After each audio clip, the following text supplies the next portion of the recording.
हिंदी में और इंग्लिश में क्या होगा? Total internal reflection. Total internal reflection, पूर्ण आंतरिक परावर्तन और टोटल इंटरनल रिफ्लेक्शन लिख लिए होगे।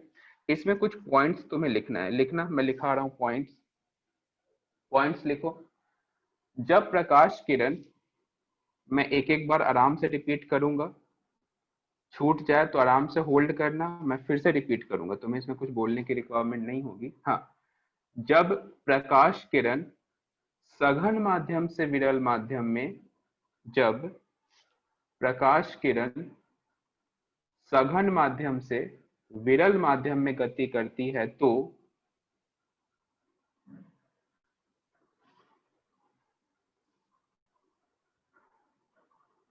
सघन माध्यम से विरल माध्यम में गति करती है तो यह अभिलंब से दूर हट जाती है।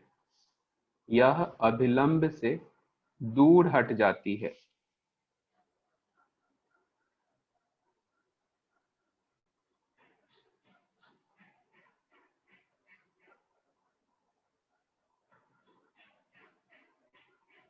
यदि आपतन कोण को, यदि आपतन कोण को बढ़ाया जाता है तो, यदि आपतन कोण को बढ़ाया जाता है तो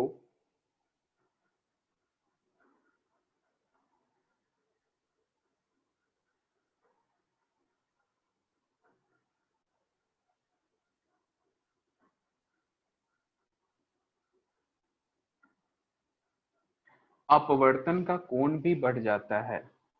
अपवर्तन का कोण भी बढ़ जाता है।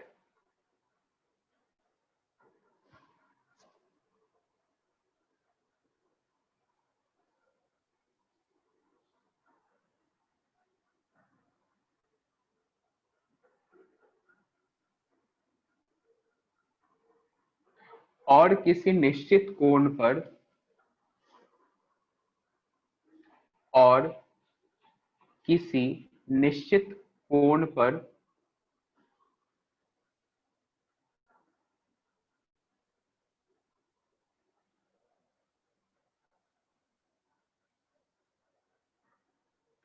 अपवर्तित किरण अभिलंब से,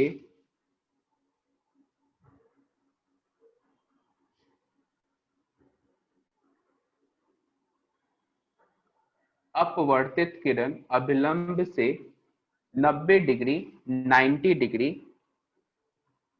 सही बोल रहा हूं, 90 डिग्री या 90 डिग्री कोण बनाती है। अभिलंब से 90 डिग्री कोण बनाती है। यह आपतन कोण, यह आपतन कोण क्रांतिक कोण ब्रैकेट में थीटा सी, यह आपतन कोण ब्रैकेट में क्रांतिक कोण ब्रैकेट में थीटा सी, यह आपतन कोण क्रांतिक कोण ब्रैकेट में थीटा सी कहलाता है। यह आपतन कोण क्रांतिक कोण ब्रैकेट में थीटा सी कहलाता है। यदि आपतन कोण को पुनः बढ़ाया जाए, यदि आपतन कोण को पुनः बढ़ाया जाए तो किरण दोबारा उसी माध्यम में चली जाती है। तो किरण दोबारा दोबारा उसी माध्यम में चली जाती है।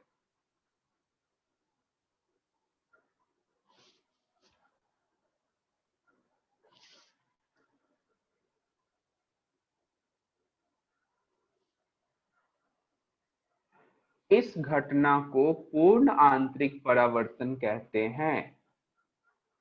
इस घटना को पूर्ण आंतरिक परावर्तन कहते हैं।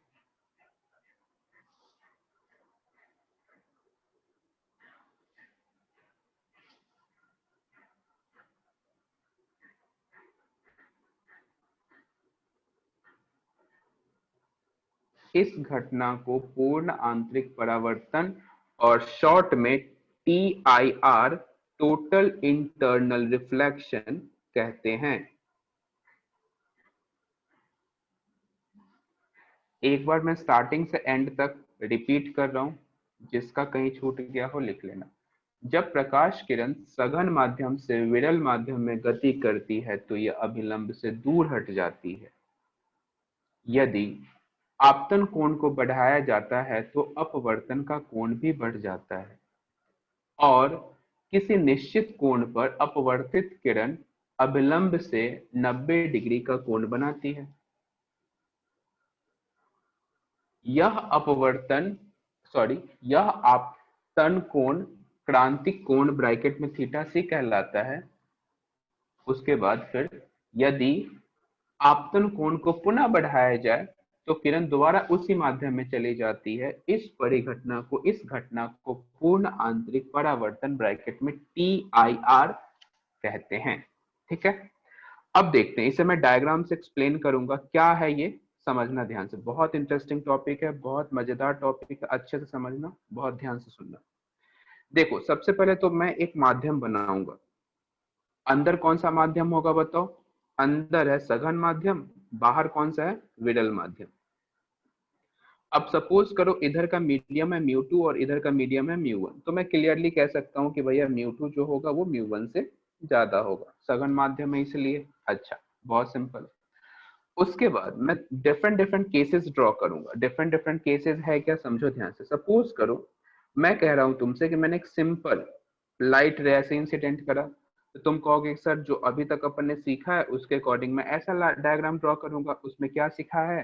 तो मुझे पता है कि जब प्रकाश की किरण सघन माध्यम से विरल माध्यम में जाती है तो ये अभिलंब से दूर हट जाती है। दूर हटा दिया, ठीक है, सिंपल। इस कोण को यदि मैं आई कहता हूं तो तुम कहोगे सर ये कोण मेरा आर होगा, और यहाँ पे मुझे दिख रहा है कि आर ज्यादा है किससे? आई से। ये क्लियर कट, ये समझ में आता है। फिर बोला गया कि यदि आप आपतित किरण की जो कोण है, आपतन कोण है, उसके मान को आप लगातार बढ़ाते रहें तो एक ऐसा कंडीशन आता है जब अपवर्तित कोण जो होता है वो 90 के बराबर हो जाता है। और पर्टिकुलर इस कोण को अपन क्या कहते हैं? क्रांतिक कोण कहते हैं। अच्छा, फिर बोला गया कि फिर भी इसके बाद भी यदि मैं आपतन कोण को क्रांतिक कोण से और बढ़ाऊं तो क्या होता है कि जो लाइट रे है ना, ये इसी माध्यम में वापस आने लग जाती है। ऐसे समझना। मान लो ये मैं थीटा मानता हूं तो यहाँ कह सकता हूँ कि थीटा जो है वो थीटा सी से क्या है? ज्यादा। अच्छा, और यहाँ पे मैं कह सकता हूँ कि आई जो है वो थीटा सी से क्या है? कम। तो ये कुछ रिलेशंस मैंने लिखे। तो ये जो लास्ट का जो स्टेप है ना, लास्ट का, इस स्टेप को अपन कहते हैं TIR, जिसे अपन कहेंगे टोटल इंटरनल रिफ्लेक्शन। समझे ध्यान से? ये तो नॉर्मल अपवर्तन हो गया, ये क्रांतिक कोण के बारे में हो गया। और इसी थीटा सी को अपन क्या कहते हैं? Critical angle. क्या कहते हैं? क्रिटिकल एंगल या फिर क्रांतिक कोण। इंग्लिश में कहते हैं क्रिटिकल एंगल और हिंदी में क्रांतिक कोण। तुम्हें ये समझ में आया हो अच्छे से तो इसका मैसेज करो।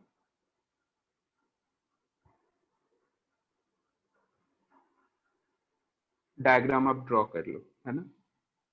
डायग्राम ड्रॉ कर लो जल्दी से।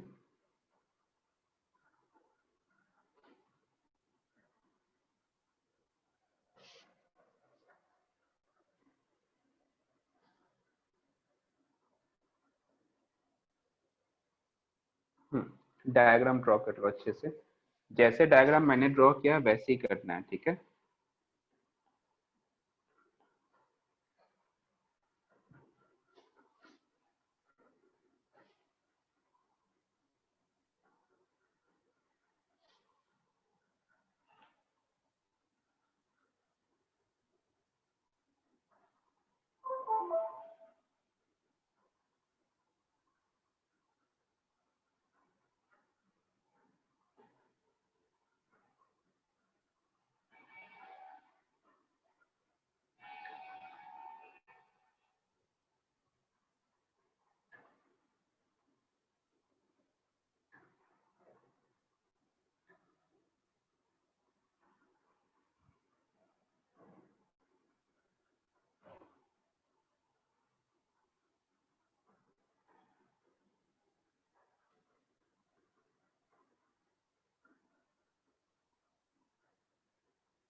बहुत बढ़िया।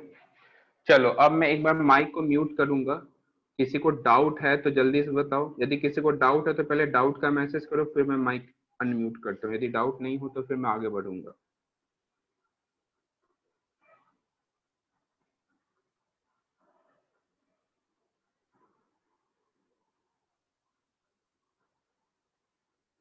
चलो बढ़ते हैं आगे। हाँ बिल्कुल बिल्कुल। देखना, अब अपन कुछ कंडीशंस देखेंगे। क्या कंडीशन होने चाहिए टीआईआर के लिए, ध्यान से समझना, ध्यान से समझना अपने को, बहुत ध्यान से, ठीक है। देखो, कंडीशन फॉर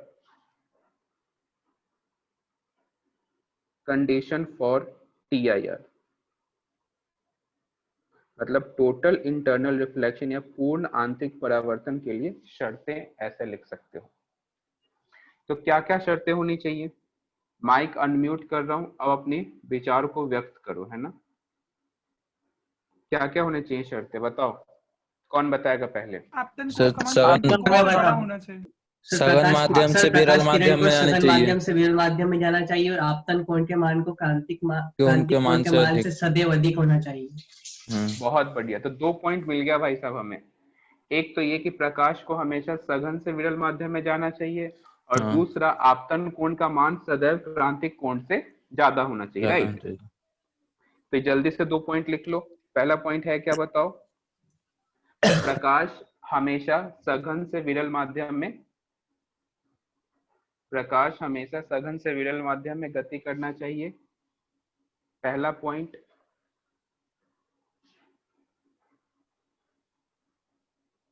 प्रकाश हमेशा सघन से विरल माध्यम में गति करना चाहिए।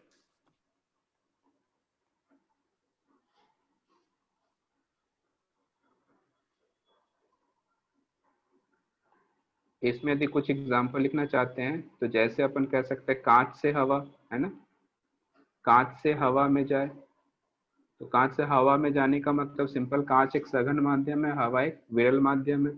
दूसरा एग्जाम्पल कह सकते हैं क्या, कांच से पानी,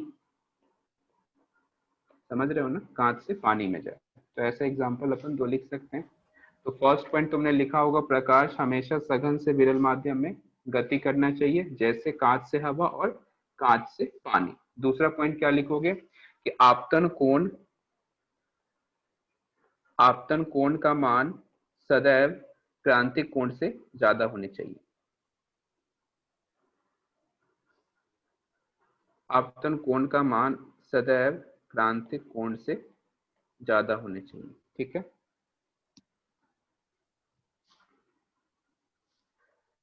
या थीटा ग्रेटर देन थीटा सी, ऐसे ब्रैकेट।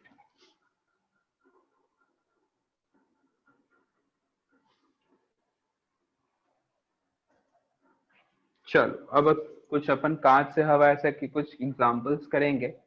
इसके लिए कैलकुलेट करना चाहेंगे कि क्रिटिकल एंगल का मान कितना है। देखते हैं ध्यान से, ये नोट कर लिए हो तो बताओ पहले। पहला पॉइंट है क्या, प्रकाश सदैव सघन से विरल माध्यम में गति करना चाहिए, जैसे कांच से हवा, कांच से पानी। और दूसरा, आपतन कोण का मान सदैव क्रांतिक कोण के मान से ज्यादा होना चाहिए, थीटा ग्रेटर देन होगा किसके, थीटा सी के, ठीक है। अच्छा, बहुत अच्छा, समझ में आया, बहुत बढ़िया। अब मैं निकालना चाहता हूं कि फाइंड थीटा सी। क्या निकालना है, थीटा सी। अब ये थीटा सी है क्या, तुम्हें अच्छे से पता है, क्रिटिकल एंगल को अपन कहते हैं। फाइंड थीटा सी, थीटा सी को है क्या, क्रांतिक कोण, ठीक है। अब मुझे ये थीटा सी निकालना है, कैसे निकालेंगे देखते हैं। पहला एग्जांपल तुमसे बोला गया कि प्रकाश किधर से किधर जा रही है, बताओ? कांच से हवा में। नीचे क्या है, कांच, और उधर है क्या, हवा। तो हवा का अपवर्तनांक कितना होगा, 1, और कांच का कितना होता है बताओ, 3/2। तो इसके लिए क्रांतिक कोण का अपने को मान चाहिए। तो एक मैं सिंपल डायग्राम ड्रॉ करना चाहूं तो मैं ऐसे ड्रॉ कर सकता हूं, देखो अपने को पता है ना, समझना ध्यान से। यहाँ पे अपन इसे 90 पे ले आए, है ना, 90 पे, क्योंकि अपने को क्रांतिक कोण का परिभाषा ऐसा ही बताया गया था। और इस एंगल को अपन थीटा सी कहेंगे। तो स्नेल के नियम के अनुसार अपन लिख सकते हैं क्या, इधर मान लो मैंने μ2 मान लिया और इधर मैंने μ1 मान लिया, सपोज कर लो। तो क्या लिख सकता हूँ, μ2 इंटू साइन थीटा सी बराबर होगा μ1 इंटू साइन, इसे आर कह लो, साइन आर के। ये सिंपल लिखने का तरीका, जिस मीडियम का रिफ्रैक्टिव इंडेक्स लिखोगे उस मीडियम का कोण लिखो साइन के साथ, जिस मीडियम का रिफ्रैक्टिव इंडेक्स लिखोगे उस मीडियम का कोण लिखो साइन के साथ, लिख दिया। अच्छा सोचो, μ2 है कितना 3/2 एंड साइन थीटा सी यहाँ पे सिंपल आएगा, μ1 है कितना 1 और साइन आर, आर तो 90 है तो साइन 90 कितना होता है 1, यहाँ से मैं लिख सकता हूँ साइन थीटा सी कितना होगा 2/3, तो मैं कह सकता हूँ थीटा सी किसके बराबर होगा, साइन इनवर्स 2/3 के। ये क्रांतिक कोण का मान आ गया। समझ में आया क्या तुम्हें? नोट करो।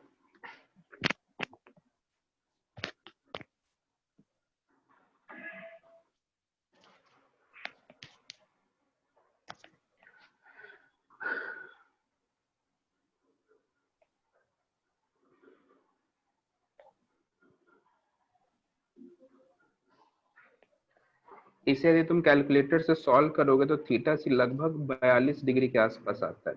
कितना आता है? 42 डिग्री। जब इसे तुम कैलकुलेटर से सॉल्व करोगे तो थीटा सी लगभग 42 डिग्री के आसपास आता है।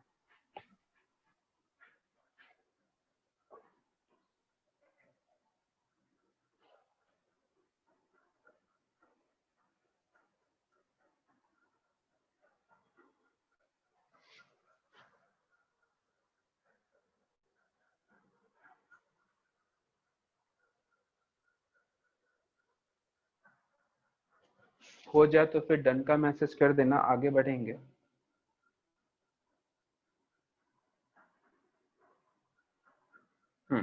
देखना ध्यान से। नेक्स्ट क्वेश्चन मैं तुम्हारे लिए छोड़ रहा हूँ, दो डायग्राम मैं ड्रॉ कर रहा हूँ, उन दोनों डायग्राम के लिए तुम्हें क्या निकालना है, क्रांतिक कोण। तो देखो इधर है नीचे कांच, उधर तो अपने हवा वाला, पिछली स्लाइड चला दो। हाँ यस सर।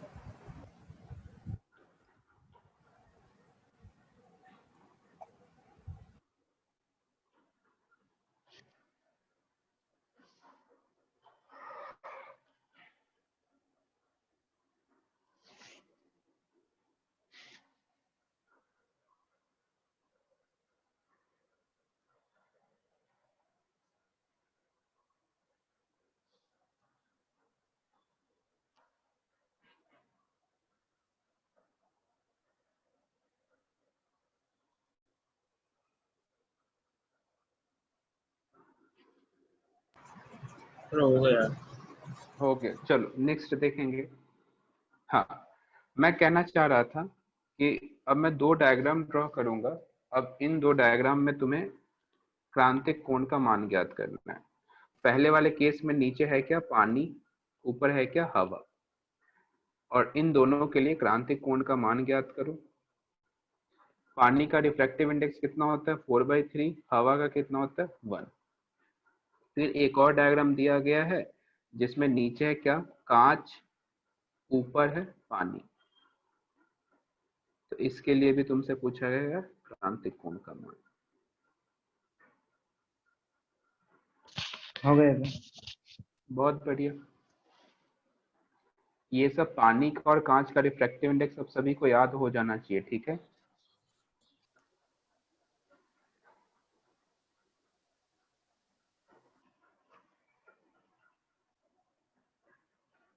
बहुत बढ़िया। देखो यदि मैं इसके लिए सॉल्व करूं, दूसरे के लिए, और ये तीसरा मान लो, तो दूसरे कंडीशन के लिए मैं देखूं तो क्या मैं लिख सकता हूं डायरेक्ट 4/3 साइन थीटा सी। देखो 4/3 साइन थीटा सी बराबर 1 इंटू साइन 90, डायरेक्ट लिख रहा हूं। तो साइन थीटा सी किसके बराबर आएगा, 3/4 के। तो यहाँ से मैं लिखूंगा sine inverse equals to 3/4 theta सी बराबर, ठीक है ना। तो थीटा सी बराबर आ गया साइन इनवर्स 3/4।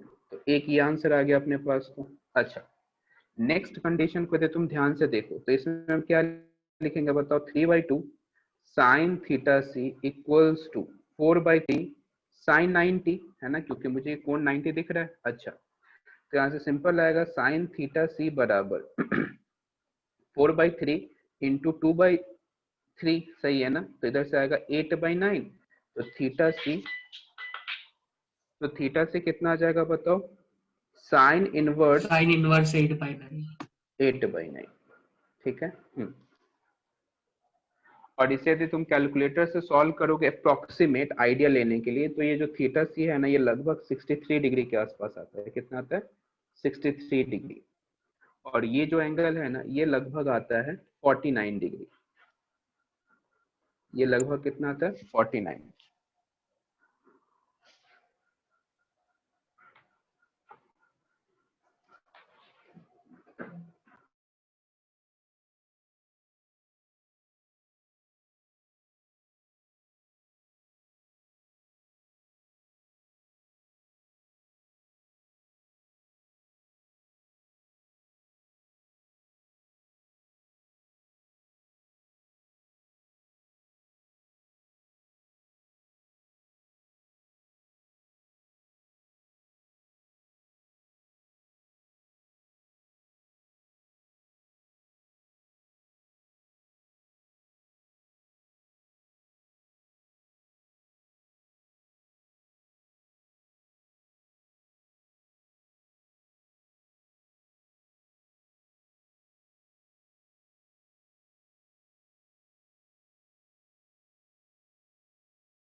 किसी को कोई डाउट तो नहीं है ना इन दोनों केस में? चलो आगे बढ़ेंगे अब। अच्छा, यदि मैं तुमसे कहूं, अच्छा इसी दो केस के लिए अपन बात करें कि मुझे TIR कराना है, मैं कहता हूं मुझे TIR कराना है, तो मुझे थीटा सी कितना रखना होगा बताओ? थीटा सी कितना रखना होगा, मतलब थीटा कितना रखना होगा बताओ? 49 से ज्यादा, 40। Yes sir. है ना। थीटा कितना होना चाहिए TIR के लिए? 49 से ज्यादा। और इसमें यदि मैं कहूं कि मुझे TIR कराना है, तो TIR के लिए थीटा कितना होगा बताओ? 63 से ज्यादा। 63 से ज्यादा। मान लो 63 से कम होता है तो अपवर्तन करेगा, है ना। Yes sir. यदि 63 से कम होगा तो प्रकाश किरण ऊपर चली जाएगी, है ना। इस तरीके से समझना ध्यान से। तो तुम्हें ये आइडिया लग गया कि क्या है TIR, टोटल इंटरनल रिफ्लेक्शन किसे कहते हैं, क्रांतिक कोण है क्या, ये सब तुम्हें अच्छे से समझ आ गया, राइट। अब मैं आगे बढ़ूंगा, ध्यान से देखना। एक बहुत अच्छा इंटरेस्टिंग केस करा रहा हूं। केस क्या है समझो ध्यान से, बहुत अच्छे से समझना। ये मान लो कोई तालाब है, क्या है? तालाब, लेक, झील, जो समझना चाहो समझ सकते हो। समझ ठीक है, गया सर। समझ लिए, बहुत बढ़िया। अब इधर नीचे पानी है, इस तरीके से बहुत ध्यान से समझना अपने को एक एक स्टेप। मैं कहता हूं कि नीचे ना मैंने कोई एक लाइट सोर्स रख दिया, नीचे एक लाइट सोर्स रख दिया, ठीक है। तो जब मैं लाइट सोर्स रखूंगा तो सिंपल है, इससे बहुत सारी किरणें निकलेंगी, बहुत सारी किरणें निकलेंगी।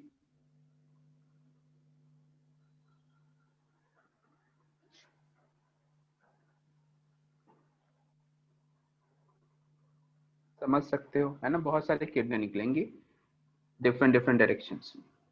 सोच के बताना, तुम ना इसके ऊपर से देख रहे हो, तुम मान लो इसके ऊपर हो, इसके ऊपर, तो तुम्हें ऊपर से कैसा दिखाई देगा ये लाइट का, मतलब कि झील चारों तरफ से light light light light light, या फिर कुछ अलग पैटर्न दिखेगा? क्या लगता है क्या होगा, सोच के देखो।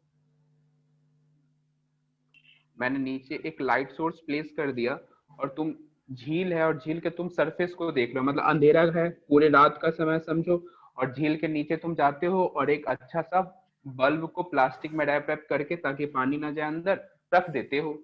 अब तुम झील के ऊपर आ जाते हो, उस जो तालाब है उसके ऊपर आ जाते हो और अच्छे से देखते हो कि तुम्हें कैसा दिखेगा वो, सोच के बताओ। झील के किनारों पर मतलब नहीं दिखेगा, पानी दिखेगा पानी कुछ दिखेगा, अलग पैटर्न में लगेगा था सर। अपना ही प्रतिबिंब दिखेगा।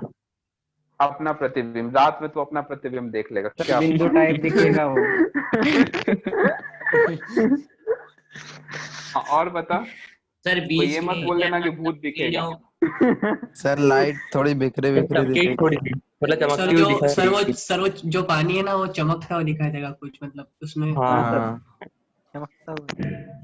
अच्छा, केवल जो तो तू लाइट कह जल रहा रही है है कि ना तूने वही उसको चलेगी। मिंटोस एक खिला पॉइंट में दिया दिखाई ऐसा? देगा सर। अच्छा, बस आशुतोष ने सही आंसर दिया है। आशुतोष बताओ, अपने आंसर को एक्सप्लेन करो क्यों। ऋषभ ने भी सही दिया है। आशुतोष, अपने आंसर को सपोर्ट करने के लिए कुछ बोलो, ऐसा क्यों लग रहा है तुम्हें? सर हेलो उससे जो मतलब किरणें आशुतोष। निकलेंगी वो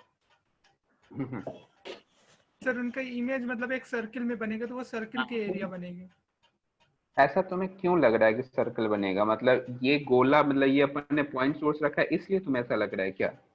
ये सर क्योंकि मतलब इमेजेस वो एक सर्कल में ही बनेगी ना, अच्छा अच्छा, चलो ऋषभ तुम तो वो बताओ। एरिया सर्कल की तरह लगेगा। ऋषभ। सर माध्यम चेंज हो रहा है इसलिए। Hello Rishabh, sir. सुन पा रहे यस हो सर। मुझे? सर बताओ 12th क्यों में इतना ही पढ़ा था, उन्हीं पे। हेलो चलो, सर। अब मैं सभी का माइक अनम्यूट मतलब म्यूट कर रहा हूँ। हाँ बोलो, जल्दी से बोल। तो सर मतलब बीच में बने दिखेगा लाइट, आसपास के बीच एरिया में, में दिखेगा, बीच में क्योंकि उसका लाइट कौन दिखेगा। यहाँ पे ज्यादा रहेगा ना। बहुत बढ़िया, अभिषेक ने कुछ क्लू तो पकड़ा है, बट मुझे उसका शेप चाहिए, कैसा दिखेगा। अभिषेक ने बिल्कुल सही सोच रहा है, बिल्कुल सही। चलो मैं सभी का माइक मतलब म्यूट कर रहा हूँ। आंसर प्रैक्टिकल अपन करना देखते हैं। पड़ेगा। चलो प्रैक्टिकल करते हैं ना। झील में जाएंगे रात को, फिर चुड़ैल दिखेगी अपने को, फिर अपन भाग जाएंगे, और क्या। चलो, अब इस डायग्राम को दिखाने के लिए मैं पहले वाले डायग्राम के पास आना चाहता हूँ। तुम्हें यहाँ ये बताया गया था कि जैसे जैसे अपन एंगल ऑफ इंसिडेंस, ये देखो, आपतन कोण जैसे जैसे बढ़ाते हो, प्रकाश जो है वो उसी माध्यम में वापस आ जाती है। अब फिर से इस डायग्राम पे आओ। यदि मैं तुमसे कहूं, मैं यहाँ पे 3-4 लाइन ड्रॉ करना चाहता हूँ, ध्यान से देखना। एक ये लाइन है, एक ये लाइन और एक ये लाइन, ठीक है। सिमिलरली एक इधर और एक इधर। मैं सिंपल यहाँ पे ना 3 एंगल मानता हूँ। कौन कौन सा 3 एंगल है देखना ध्यान से। इसे मैं कहता हूँ θ1, इसे कहता हूँ θ2 और इसे कहता हूँ θ3। सिमिलरली इसे कहता हूँ θ1, इसे कहता हूँ θ2 और इसे कहता हूँ θ3। तुम मुझे बताओ, क्या θ3 सबसे ज्यादा है, फिर θ2 है, फिर θ1 है? क्या ये रिलेशन है क्या? बताओ जल्दी से सोच के। दिख ही रहा है अपने को वैसे, है ना। अब इतना समझ में आता है, सपोज करो, हाँ ये बिल्कुल सही बात है, θ3 सबसे ज्यादा है, फिर θ2 है, फिर θ1 है। तो मुझे क्या बताया गया था टीआईआर में कि जैसे जैसे आप आपतन कोण को बढ़ाते हो, जैसे जैसे आप आपतन कोण को बढ़ाते हो, तो क्या होता है, अपवर्तन कोण भी बढ़ता है। देखो, जैसे जैसे मैं आपतन कोण को बढ़ाऊंगा वैसे वैसे मेरा अपवर्तन कोण भी बढ़ेगा। एक टाइम ऐसा आएगा जब मेरा अपवर्तन कोण 90 हो जाएगा, उसके बाद भी मैं आपतन कोण को बढ़ाता हूं, तो फिर क्या होगा, वो लाइट उसी माध्यम में वापस आने लग जाएगी। सपोज करो कि मेरा θc θ2 के बराबर है। सपोज करो, मैंने मान लिया कि मेरा जो क्रिटिकल एंगल है वो θc वो θ2 के बराबर है, मैंने मान लिया। तो क्या होगा यदि तुमने θ1 की मैं बात करूं, θ1, तो θ1 के केस के लिए तुम्हें ये लाइट बाहर जाती हुई दिखाई देगी, θ1 के केस के लिए। बट θ3 के केस के लिए लाइट ये अपने मीडियम में ही वापस आती हुई दिखाई देगी। मैं एक बार फिर से बोल रहा हूं, मैंने क्या करा, मैं कह रहा हूं सिंपल कि मैंने मान लिया कि θc जो है वो θ2 के बराबर है, ऐसा सपोज करो। तो कहने का मतलब बहुत सिंपल है कि θ2 यदि क्रिटिकल एंगल के बराबर है, तो θ1 जो है वो क्रिटिकल एंगल से कम है, और क्रिटिकल एंगल से कम है तो लाइट तो अपवर्तित होगी, यानी कि बाहर की तरफ जाएगी, और ये बाहर की तरफ मैंने लाइट को भेज दिया। लेकिन जब मेरा आपतन कोण क्रांतिक कोण से बड़ा है तो ये इसी माध्यम में वापस आने लग जाएगी ना। कहने का मतलब सुनना ध्यान से, कि ये जो रीजन मैं जो ड्रॉ कर रहा हूं, ये जो रीजन, इस रीजन में जो भी लाइट फॉल होगी ये सभी लाइट बाहर जाएगी। इस रीजन में जो भी लाइट फॉल होगी वो सभी बाहर जाएगी। लेकिन इसके बाद जो रेड कलर का लाइन ड्रॉ कर रहा हूं, इसके बाद यदि कोई लाइट इधर इंसिडेंट होती है तो वो बाहर नहीं जाएगी, अपने माध्यम में ही वापस आएगी। पहले इतना समझ में तुम्हें आया? ये बताओ। बहुत बढ़िया। तो कहने का सिंपल सा मतलब है कि जब इतने से एरिया में लाइट बाहर गई है और इसको चारों तरफ से सोच के देखो तुमने, अच्छा थोड़ा समझ में आया, अच्छा कोई बात नहीं, कंप्लीट भी समझ में आया। तो जब इतने से सरफेस से लाइट बाहर निकलेगी तो क्या तुम्हें ये सर्कल जैसा नहीं दिखेगा? सोच के देखो एक बार, ऐसा लगेगा कि तालाब पे एक सर्कल बना हुआ है और ये सर्कल में ना प्रकाश ही प्रकाश है और इस सर्कल के बाहर कुछ भी नहीं है। अब मैं सर्कल क्यों कह रहा हूं? क्योंकि तालाब तो एक 2D डायमेंशन का सरफेस होगा ना, इसमें लंबाई भी है चौड़ाई भी है। समझ में आया तुम्हें? बिल्कुल सही बात है। अब कहने का मतलब सिंपल है कि जो मैंने रेड कलर का ड्रॉ किया ना, रेड कलर, अब उस रेड कलर को यदि तुम ध्यान से देखो तो सिर्फ प्रकाश इधर से ही इधर से निकलेगी और इसके बाकी सरफेस से ना लाइट नहीं निकलेगी। तो कहने का मतलब जब तुम बाहर से देखोगे तो तुम्हें कैसा दिखेगा? इस तरीके से कोई सर्कल दिखेगा जहां से प्रकाश की किरण निकल रही है और इधर इधर नहीं दिखेगा। अब मैं सभी को अनम्यूट करने का ऑप्शन देता हूँ, पहले बताओ किस किस को समझ में आया, किस किस को दिक्कत है। चलो, डाउट किसको है वही बोलेगा, जिसको डाउट है वही बोलेगा, बाकी को कुछ नहीं बोलेगा। हाँ, जिसको नहीं समझ में आया है वही बोलेगा। हाँ बोलो।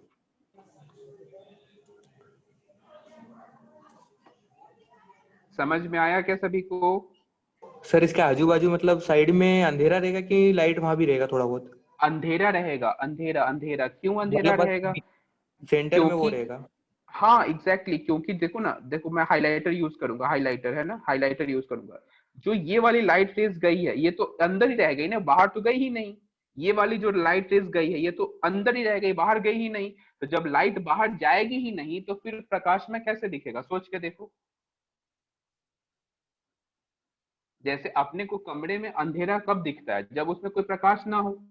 लाइट उजाला कब दिखता है? जब उसमें प्रकाश हो। सिंपल समझ में आता है। जब मैं देख रहा हूं कि यहाँ पे और यहाँ पे लाइट निकली ही नहीं है तो अंधेरा जैसा ही होगा ना। क्या बात समझ में आ रही है सभी को? सर सर्कल कैसे बनेगा ये नहीं आया था समझ में। अच्छा, सर्कल कैसे बनेगा ये नहीं आया समझ में, ठीक है, बहुत बढ़िया। सोचो, बहुत ध्यान से समझना। अब हाइलाइटर को मैं मिटा रहा हूं एक बार। अच्छा, एक बात बताओ, ये सर्कल नहीं आया समझ में, ये किस किस का डाउट है? मतलब किस किस को ऐसा लगा कि सर्कल क्यों बनेगा ये नहीं समझ में आया? बताओ एक बार।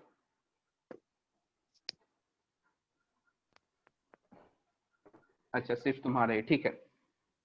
रमन का है, ओके, और किसका है जल्दी बोलो। चलो ठीक है, समझाता हूँ, समझो ध्यान से, बहुत ध्यान से समझना। हाँ ठीक है, जतिन का भी है, बहुत बढ़िया, गुड। हाँ ठीक है, ठीक है, आ गया सर, 3D सरफेस है, बहुत बढ़िया, बिल्कुल सही।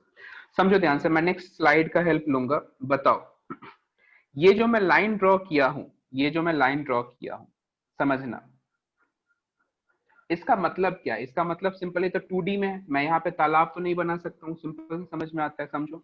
यस अब सर। मान लो कोई ये प्रकाश मतलब लाइट सोर्स यहाँ रखा, तो ये इधर ऐसे और ये ऐसे ऐसे गया, सपोज करो, और यहाँ से TIR करने लग गया। सपोज करते हैं, सिंपल से डायग्राम से समझने की कोशिश करते हैं। इधर से TIR करने लग गया। सोच के देखना, यदि मैं कहूं कि इस टैब के अंदर, मतलब जो आईपैड है उसके अंदर, यदि मैं dot dot dot dot dot dot dot ऐसे करूं तो वहां भी ऐसा होगा क्या? ये प्रकाश ये क्या चारों तरफ फैलेगी क्या? सोच के देखो। मतलब आइसक्रीम का कोन खाते हो ना, आइसक्रीम का कोन, यस सर। ये ऐसा आइसक्रीम का कोन खाते हो ना। अब यस सोचो कि सर, आइसक्रीम के कोन के नीचे लाइट सोर्स है, आ गया सर, तो समझ क्या में आ गया। पक्का? पक्का सर। हाँ। अच्छा, अब यदि मैं तुमसे कहूं कि इसका मुझे एरिया बताओ तो तुम कहोगे सर पहले इसका आप रेडियस बताओ, तो मैं एरिया बता दूंगा। अब रेडियस जैसे मैं बताऊंगा तुम कहोगे सर πr² इसका एरिया होगा, है कि नहीं? यस अब सर। अपन काम करेंगे कि वो इसका एरिया, इसका क्षेत्रफल अपन निकालेंगे कि कितने क्षेत्रफल तक लाइट बाहर निकली है। ठीक है, तुम्हें आइडिया लग चुका है। अब अपन इसका मैथमेटिकल कैलकुलेशन करेंगे, ध्यान से देखना। तो ये तुम्हें आइडिया लग चुका है। अब मैं इसमें पीछे ये रहा, ठीक है। देखो ध्यान से, अब मैं कुछ मिटा रहा हूं इधर से, है ना।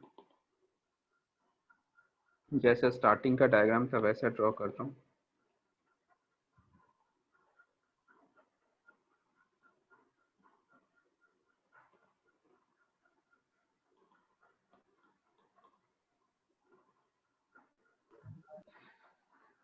देखना ध्यान से।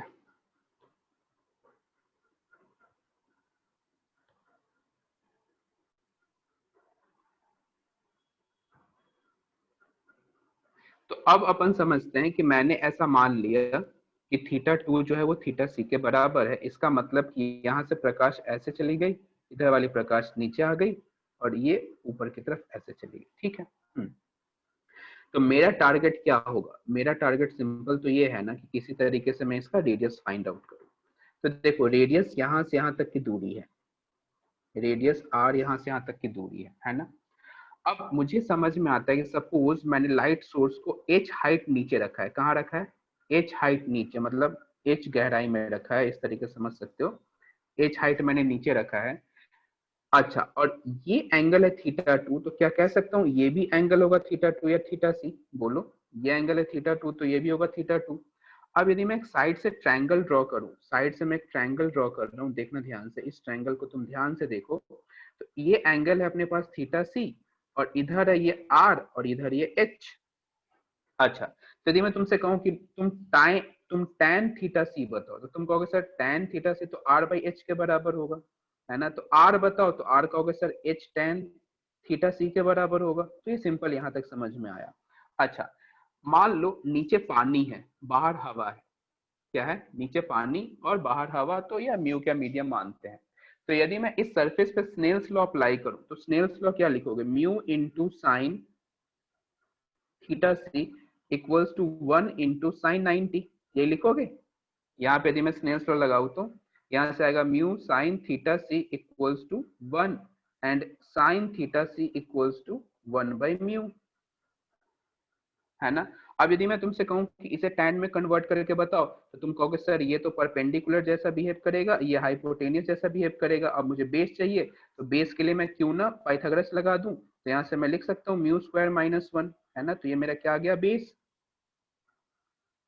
अब जैसे बेस आ जाता है, तो यहाँ से यदि मैं tan थीटा सी लिखना चाहूँ, तो tan थीटा सी मेरा क्या बनेगा बताओ? Under root mu square, sorry 1 upon under root mu square minus 1। पहले यहाँ तक नोट करो फिर बताता हूँ, ये tan वाला रहने दो। पहले ये डायग्राम अच्छे से ड्रॉ करो फिर आगे बताता हूँ। सर इस मीडियम में प्रकाश भी अपन ज्ञात कर सकते हैं पानी में? क्या क्या क्या एक बार फिर से बोल लो। प्रकाश की जो चाल होगी वो भी ज्ञात कर सकते हैं इस मीडियम में, नीचे पानी में? हाँ हाँ बिल्कुल, ये तो सबसे पहले बताया गया था। क्या नाम है तुम्हारा बताओ? रिंकू। अच्छा, तो तुम लेट एडमिशन कर हुई थी क्या? हाँ लेट ही हुए थे। अच्छा हाँ, तो इसमें अपने को याद होगा ना, मतलब यदि तुम्हें ध्यान हो तो मैंने शायद बताया भी है। म्यू जो होता है ना, म्यू अपवर्तनांक, वो बेसिकली अनुपात होता है। अनुपात क्या होता है? तो प्रकाश के निर्वात में चाल बटे प्रकाश के किसी माध्यम की माध्यम में चाल। चाल, हाँ ना। तो वैसे निकाल सकते हैं।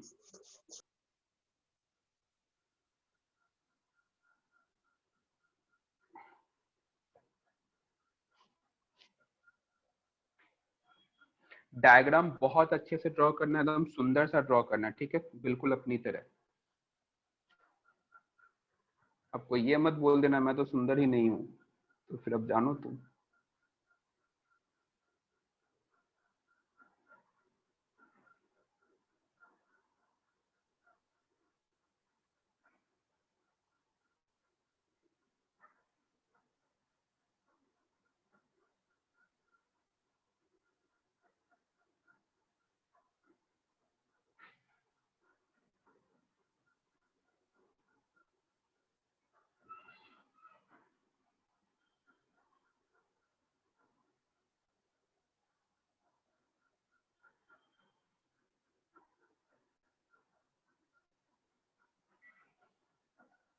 डायग्राम बहुत अच्छे से ड्रॉ करना, आराम से।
बहुत बढ़िया, नोट कर लिए हो तो एक बार मुझे यस का मैसेज कर देना, फिर मैं आगे बढ़ूंगा।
चलो, ये नोट कर लिया क्या सभी ने? तो अब मैं इसमें की साइड से कहीं मिटा के आगे लिखूंगा, ध्यान से देखना, या नेक्स्ट स्लाइड पे आ जाएंगे। तो अभी तक अपन ने जो सॉल्व किया वो क्या करा है, r equals to h tan theta c, यही करा है। और जैसा कि अपन ने देखा कि tan थीटा c किसके बराबर है, तो 1 upon under root mu square minus 1 के, ये तुमने लिखा होगा। तो r बराबर क्या आएगा, h upon under root mu square minus 1। तो ये मुझे सर्कल का रेडियस पता लग गया है। अच्छा, यदि मैं तुमसे इसका क्षेत्रफल कहूं तो तुम कहोगे सर पाई आर स्क्वायर होगा, एंड पाई एच स्क्वायर, और नीचे क्या आएगा बताओ, म्यू स्क्वायर माइनस 1। इसका एरिया नोट कर लो जल्दी से। सर टेस्ट हर महीने होंगे? क्या कह रहे हो? मतलब सर टेस्ट कब कब होंगे, हर महीने क्या हर वीक में? टेस्ट हर 21 डेज बाद होता है, प्रत्येक 21 डेज बाद, मतलब 21 दिन बाद, 3 सप्ताह बाद। हाँ सर। अब तुम्हारा नेक्स्ट टेस्ट है शायद 25 को। 25 अक्टूबर। 25 अक्टूबर।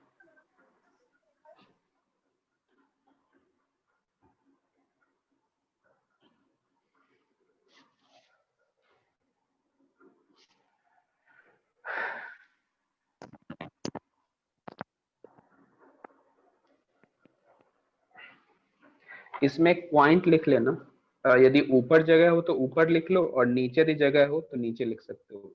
मतलब कहने का मतलब कि जो स्टार्टिंग का स्लाइड है ना, यहाँ पे जगह हो तो यहाँ लिख लो, नहीं तो नीचे लिखना चाहते हो तो नीचे लिख लो, कोई दिक्कत नहीं है।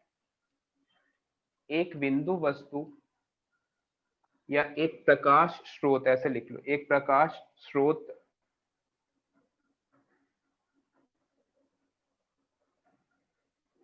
h ऊंचाई तक भरे हुए h ऊंचाई तक भरे हुए म्यू अपवर्तनांक वाले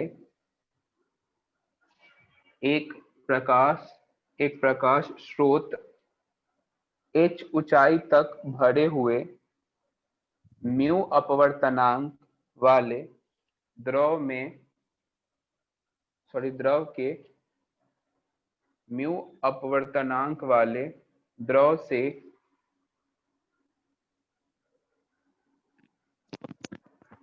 म्यू अपवर्तनांक वाले द्रव से भरे टैंक के पेंदे में स्थित है, भरे टैंक के पेंदे में स्थित है।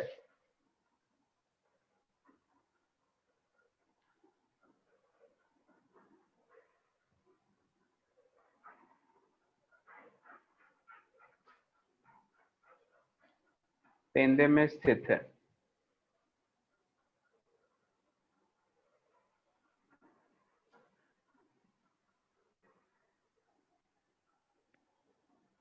पेंदे में स्थित है। द्रव के पृष्ठ पर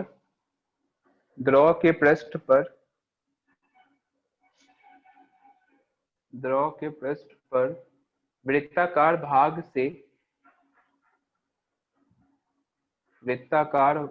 से प्रकाश बाहर निकलता हुआ पाया जाता है। प्रकाश बाहर निकलता हुआ पाया जाता है?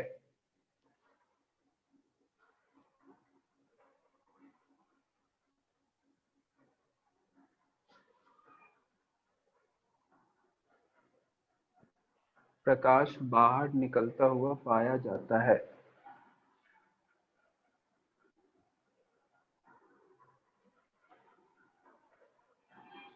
उस वृत्ताकार भाग का त्रिज्या, उस वृत्ताकार भाग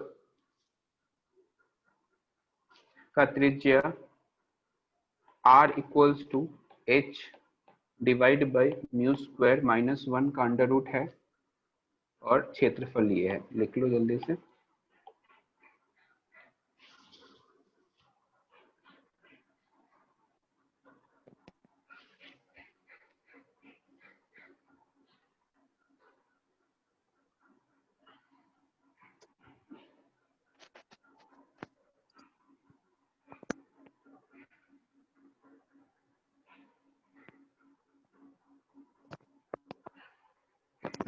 हो गया। अब कुछ स्टार मार्क करके कुछ पॉइंट्स और लिखना, कुछ स्टार मार्क करके पॉइंट। पानी में डी गहराई पर, पानी में डी स्मॉल डी गहराई पर एक गोताखोर, पानी में स्मॉल डी गहराई पर एक गोताखोर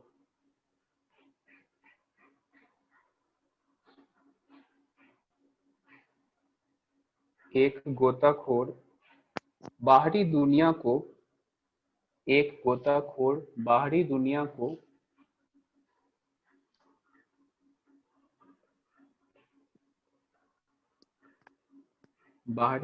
को त्रिज्या r बराबर d tan थीटा c,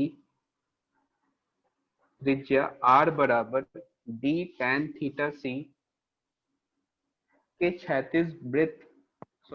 क्षैतिज वृत्त के द्वारा देख सकता है, के क्षैतिज वृत्त के द्वारा देख सकता है। हाँ, ये मैं डिराइव कराया हूँ, बस पॉइंट्स लिखा रहा हूँ ताकि अपने को ये चीजें कभी थ्योरेटिकल क्वेश्चंस आए तो अपने को पता होने चाहिए। एक गोताखोर बाहरी दुनिया को त्रिज्या r बराबर d tan थीटा c के क्षैतिज वृत्त के द्वारा देख सकता है। और एक और इम्पोर्टेंट पॉइंट लिखना, वो बहुत इंपॉर्टेंट है तुम्हारे लिए, इंजीनियरिंग में काफी हेल्पफुल होगा ये पॉइंट।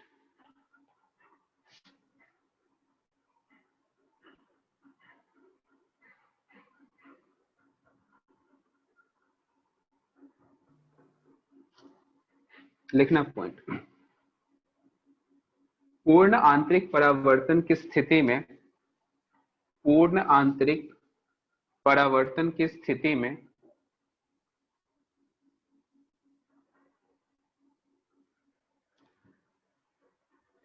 पूर्ण आंतरिक परावर्तन की स्थिति में संपूर्ण अर्थात 100%, संपूर्ण अर्थात 100% आपतित प्रकाश परावर्तित होकर, आपतित प्रकाश परावर्तित होकर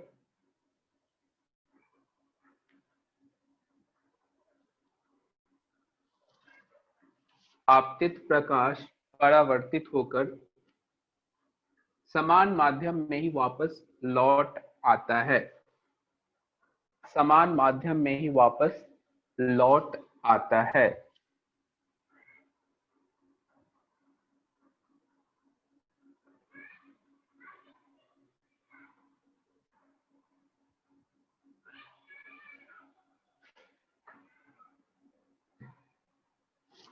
यहाँ तीव्रता का क्षय नहीं होता है, यहाँ तीव्रता का क्षय नहीं होता है।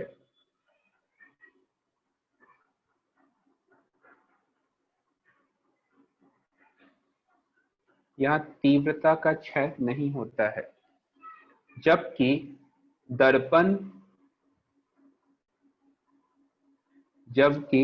दर्पण से परावर्तन, और लेंस से अपवर्तन, जबकि दर्पण से परावर्तन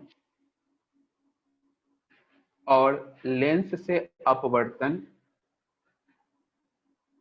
की स्थिति में लेंस से अपवर्तन की स्थिति में तीव्रता में कमी आती है, तीव्रता में कमी आती है।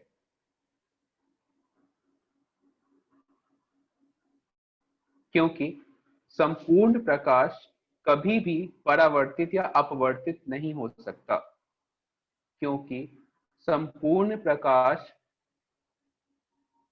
कभी भी परावर्तित या अपवर्तित नहीं हो सकता, कभी भी परावर्तित या अपवर्तित नहीं हो सकता है।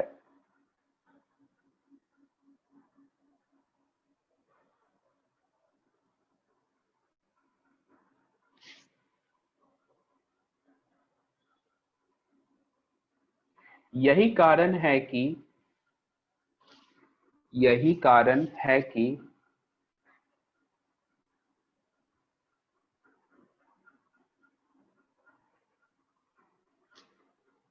अपवर्तन की स्थिति में तीव्रता में कमी आती है, जबकि दर्पण से परावर्तन और लेंस से अपवर्तन की स्थिति में तीव्रता में कमी आती है, क्योंकि संपूर्ण प्रकाश कभी भी परावर्तित या अपवर्तित नहीं हो सकता है, क्योंकि संपूर्ण प्रकाश कभी भी परावर्तित या अपवर्तित नहीं हो सकता है।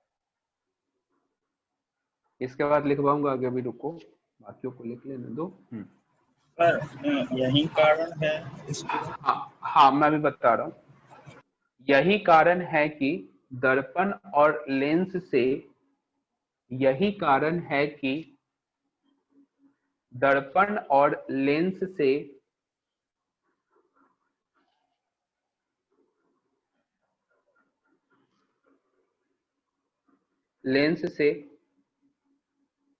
बनने वाले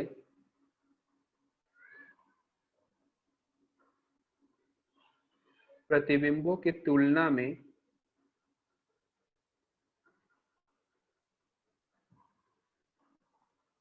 पूर्ण आंतरिक परावर्तन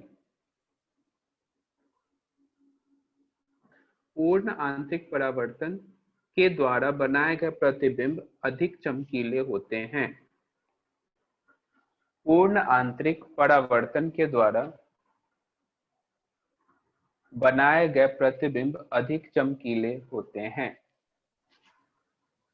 सर एक बार और, सरकार यही कारण है कि, यही कारण है कि दर्पण और लेंस से बनने वाले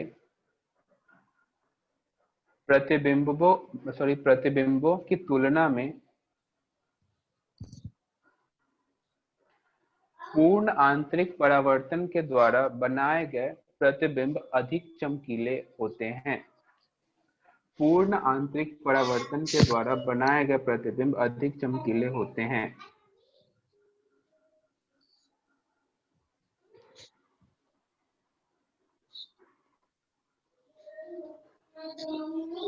एक बार मैं स्टार्टिंग से एंड तक रिपीट कर दे रहा हूं। पूर्ण आंतरिक परावर्तन की स्थिति में संपूर्ण अर्थात 100% आपतित प्रकाश परावर्तित होकर समान माध्यम में ही वापस लौट आता है। यहाँ तीव्रता का क्षय नहीं होता है, जबकि दर्पण से परावर्तन और लेंस से अपवर्तन की स्थिति में तीव्रता में कमी आती है, क्योंकि संपूर्ण प्रकाश कभी भी परावर्तित या अपवर्तित नहीं हो सकता है। यही कारण है कि दर्पण और लेंस से बनने वाले प्रतिबिंबों की तुलना में पूर्ण आंतरिक परावर्तन के द्वारा बनाए गए प्रतिबिंब अधिक चमकीले होते हैं। नोट कर लिए सभी? अब सुनना ध्यान से, बहुत इंपॉर्टेंट पॉइंट। तुम आजकल बहुत ज्यादा सुनते होगे ऑप्टिकल फाइबर के बारे में, सुनते हो ना कि अब ऑप्टिकल फाइबर हमारे गांव में बिछने वाला है। हमारे यहाँ ऑप्टिकल फाइबर, जैसे नरेंद्र मोदी भी कभी भाषण में बोलते रहते हैं कि हम सभी गांव में ऑप्टिकल फाइबर बिछाएंगे और यहाँ से इंटरनेट कनेक्शन सभी को देंगे, है ना। तो बेसिकली ऑप्टिकल फाइबर क्यों यूज किया जाता है? क्योंकि ऑप्टिकल फाइबर में जो जो भी फ्रीक्वेंसी है फिर जो भी वेव का ट्रेवल होता है ना वो बेसिकली TIR के बेस पे होता है, टोटल इंटरनल रिफ्लेक्शन के प्रॉपर्टी को फॉलो करते हुए। इससे फायदा क्या होता है, तो यहाँ पे कोई भी लॉस नहीं होता है। जैसे मैंने भी क्या बताया कि 100% आपतित किरण परावर्तित होकर समान माध्यम में चली जाती है। इसका क्या मतलब है कि लॉस यहाँ पे क्या है, बहुत कम, ना के बराबर लॉस है। अब ना के बराबर लॉस है मतलब तुम यदि किसी सिग्नल को एक जगह से दूसरी जगह भेजते हो और उसमें यदि लॉस ना हो तो अपने लिए बहुत अच्छी बात है ना, समझ रहे हो। तो इसीलिए ऑप्टिकल फाइबर हर जगह बिछाया जाता है इंटरनेट कनेक्टिविटी को स्ट्रॉन्ग करने के लिए। और जब ये इंटरनेट कनेक्टिविटी फास्ट तभी होगी जब अपना ऑप्टिकल फाइबर के थ्रू काम होगा। समझ गया तुम? इसे प्रकाशित तंतु कहते हैं। प्रकाशित तंतु इसको ऑप्टिकल फाइबर को बोलते हैं क्या, पता नहीं यार, होगा शायद। हाँ सर, यस सर, इसे ही बोलते हैं। इसमें क्रोड क्लेडिंग और सुरात्मक जैकेट वगैरह रहते हैं। अरे क्या बात है, बिल्कुल सही बोल रहे हो। हाँ यही है फिर। हाँ सर। तो ये दो इम्पोर्टेंट पॉइंट, ये तुमसे क्वेश्चन पूछा जा सकता है कि अधिक चमकीले जो प्रतिबिंब किस में बनेंगे, तो TIR के द्वारा जो बनेंगे प्रतिबिंब वही अधिक चमकीले होंगे, ये ध्यान रखना। लेंस और दर्पण से जो प्रतिबिंब बनते हैं, क्या जी टनल है कोई एक? हाँ, ये ऑप्टिकल फाइबर बेसिकली ना एक पाइप होता है। कभी तुम बिछते हुए देखोगे ना तो एक पाइप होता है और उसी पाइप में बहुत सारे पतले पतले पतले पतले केबल टाइप होते हैं, तो वही बेसिकली ऑप्टिकल फाइबर की तरह काम करता है ना। Yes sir. तो इसमें ऐसे ऐसे ऐसे ऐसे ऐसे करके आगे की तरफ अपना जाता जाता है। समझ गए तुम यहाँ तक? हाँ सर। हाँ, तो तुम्हें आज का लेक्चर बहुत अच्छे समझ में आया होगा, आई होप, ये उम्मीद करता हूँ मैं। हाँ सर, अच्छे से आया सर, बहुत अच्छे से है। बहुत ही तो अच्छे। तो अब अपन क्या करेंगे, कुछ क्वेश्चंस मैं दे रहा हूँ सॉल्व करने के लिए। जल्दी से क्वेश्चन लिखो। लिखो। अच्छा, ग्रुप पे सेंड कर दूं? Yes sir. हाँ yes sir, yes sir, group पे सेंड कर दो। ठीक है, तो फिर मेरे को टाइप करना होगा। चल ठीक है, फिर फोटो खींच के भेज दूंगा। हाँ सर। फिर आज अपन यहीं पे एंड करेंगे। ओके, बाय बाय, टाटा, मिलते हैं next bye bye time. Bye sir, bye bye sir, tata sir, good night sir. Sir lateral shift का एक ही क्वेश्चन हुआ सर था। आप भूल मत जाना। हाँ, मैं अभी कभी कर रहा हूँ, अभी के अभी। Okay sir. हाँ, आशुतोष यही बोल रहा है कि भूल जाओगे थोड़ा। अभी के अभी